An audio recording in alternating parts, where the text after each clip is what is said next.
ओम श्री परमात्मने नमः। यता यतः निश्चलति मनः चंचलम् अस्थिरं ततः ततः नियम्य एतत आत्मनि एव वशं नयेत।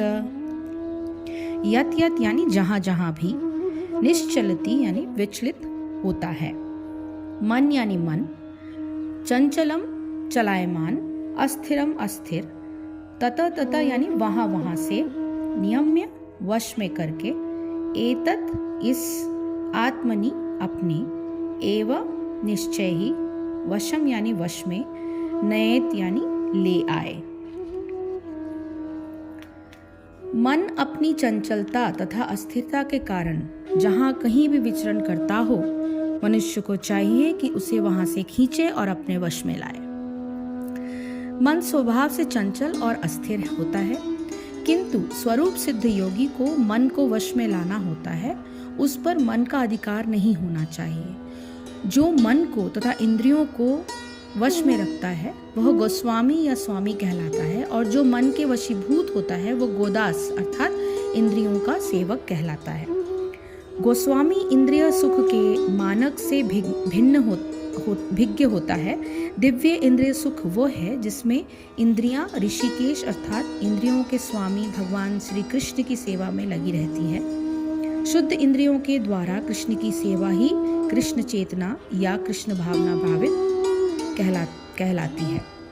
इंद्रियों को पूर्ण वश में लाने की यही विधि है।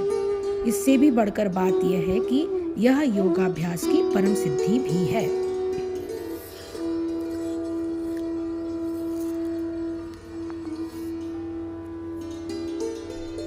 तो जिसका मन वश में नहीं हुआ हो, उसको चाहिए कि यह स्थिर न रहने वाला और चंचल मन जिस जिस कारण से सांसारिक पदार्थों में विचरता है, उससे रोक कर बारंबार परमात्मा में ही निरोध करे।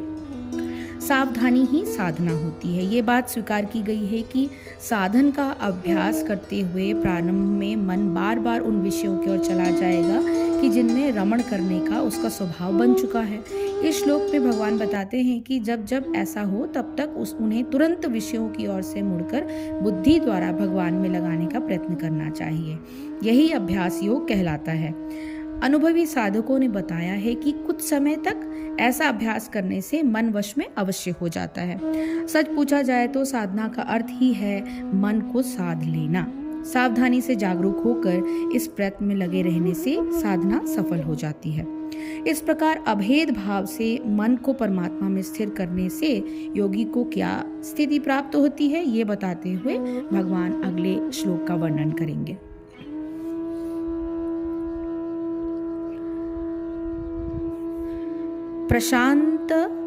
प्रशांत मनसम ही एनम योगिनम सुखम उत्तमम उपैति शांत रजसम ब्रह्मभूतम अकल्मषम।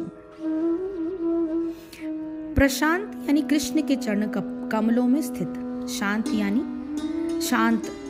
शांत, मनसम जिसका मन, ही यानी निश्चय ही, एनम यह, योगिनम योगी, सुखम सुख, उत्तमम यानी सर्वोच्च, उपैति प्राप्त करता है, शांत रजसम जिसकी कामेच्छा शांत हो चुकी है, ब्रह्मभूतम परमात्मा के साथ अपनी पहचान द्वारा मुक्ति, अकल्मषम समस्त पूर्व पाप कर्मों से मुक्त।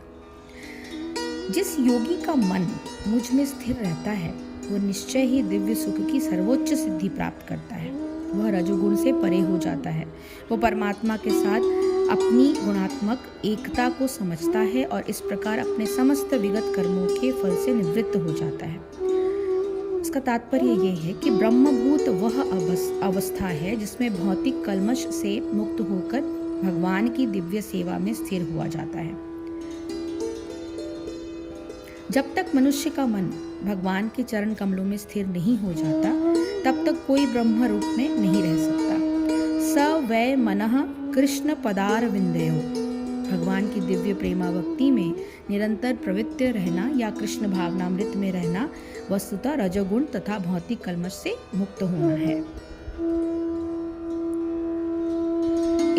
श्लोक को थोड़ा सा और एक्सप्लेनेशन करने की ज़रूरत है। इसका मतलब यह है कि जिसका मन अच्छी प्रकार से शांत है और जो पाप से रहित है और जिसका रजोगुण शांत हो गया है, ऐसे इस सच्चिदानंद घन ब्रह्म के साथ एक ही भाव हुए योगी को अति उत्तम आनंद प्राप्त होता है। अभेददर्शी को सर्वत्र आनंद। इस श्लोक में एक नई बात पर बल दिया गया है कि ये बात है कि रजोगुण को शांत करने की यह एक बहुत महत्वपूर्ण सी चेष्टा है।